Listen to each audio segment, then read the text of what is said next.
At any stage in your career, one of the best ways to achieve long-term success is by thoughtfully and consistently networking.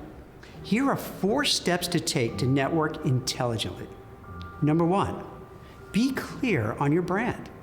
Know what you're looking for, what makes you unique, and the skills that make you an asset. Engage in an authentic branding and marketing campaign on social media. The key is to showcase your ability, knowledge, and achievements. Number 2, do your research.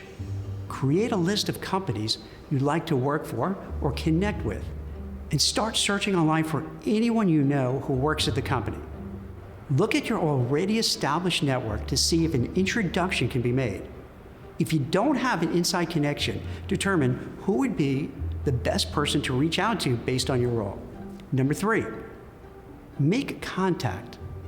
Whether the person is a close contact, distant connection, or someone you don't know, reach out to see if they are available for a quick call.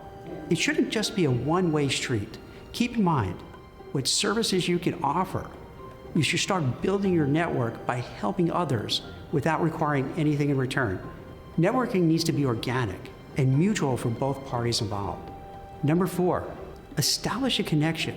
Be personable and establish a rapport with your context. Qualifications are important, but companies also want to work with people they like. And it makes a huge difference when a referral is shared from someone internally. It's important to build and create a tribe of professionals to lean on, learn from throughout your career. If you start methodically and continually seeking out quality people to connect with, you'll see your network dramatically increase, and your career will benefit from the efforts.